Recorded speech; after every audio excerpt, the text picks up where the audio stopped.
25 centuries ago, a Chinese military strategist wrote a document of approximately 7,000 words. It has never been out of print. Sun Tzu's art of war has been studied by generals and emperors, by executives and athletes, by anyone who has ever faced a conflict they needed to understand before they could hope to win. But most people misread it. They come looking for tactics, for maneuvers, for the secret moves of a master strategist. What they find instead is something far more demanding, a philosophy of knowing. Chapter 1 is called Laying Plans. Its central argument is simple and devastating. The war is won or lost before it begins, not on the battlefield, not in the moment of engagement, in the quiet calculation that precedes it, in the honest assessment of what is true. Sun Tzu opens with 5 constant factors that govern every conflict. Not weapons, not numbers, not terrain. The first is the moral law. The second is heaven. The third is earth. The fourth is the commander. The fifth is method and discipline. Master these, he says, and victory is not uncertain. Ignore them, and defeat is not avoidable. The moral law, he says, causes the people to be in complete accord with their ruler. They will follow him regardless of their lives, undismayed by any danger. This is not about loyalty enforced by fear. Sun Tzu understood something that many rulers never do, that people fight hardest for something they believe in. The general who commands through justice commands absolutely. The general who commands through fear commands only, until the fear runs out. Heaven, he says, signifies night and day, cold and heat, times and seasons. Earth comprises distances, great and small, danger and security, open ground and narrow passes, the chances of life and death. Know your environment, know what it demands, work with it, not against it.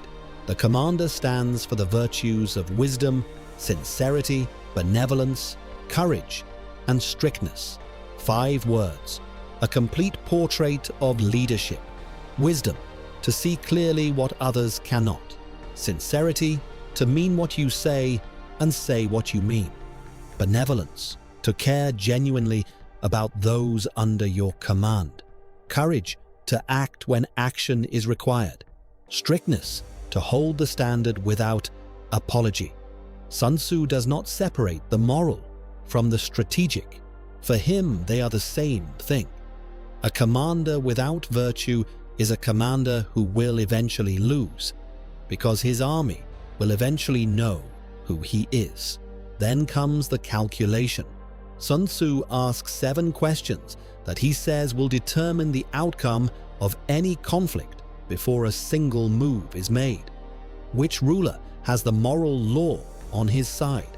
Which general has the most ability? With whom lie the advantages derived from heaven and earth? On which side is discipline most rigorously enforced? Which army is stronger? On which side are officers and men more highly trained?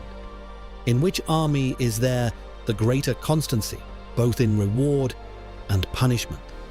Answer these honestly, he says, and you already know who wins. The battle is merely the confirmation of what the preparation already decided. Here Sun Tzu introduces the idea that will define the entire text. All warfare is based on deception. 4 words that have been quoted, misquoted, celebrated, and feared for 2,500 years. But read what follows. He is not advocating dishonesty as a virtue. He is describing the nature of conflict, that the gap between what your opponent believes and what is actually true is the space in which every victory is won. When able to attack, appear unable. When near, appear far. When far, appear near. This is not about lying. It is about controlling what others know and knowing more than they do. Chapter 1 closes with a deceptively simple instruction. The general that hearkens to my counsel and acts upon it will conquer. Let such a one be retained in command. The general that hearkens not to my counsel nor acts upon it will suffer defeat. Let such a one be dismissed. Sun Tzu is not modest. He has spent this chapter establishing what he knows. Now he states plainly, use it and you win. Ignore it and you lose. The choice is entirely yours. This is the confidence not of arrogance, but of certainty.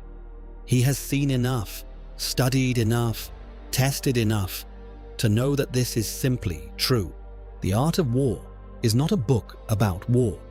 It is a book about clarity, about seeing your situation as it actually is, about knowing yourself and knowing your opponent with equal honesty, about doing the preparation that most people consider beneath them, and then, and only then, committing to the field. 25 centuries, 7,000 words, still true.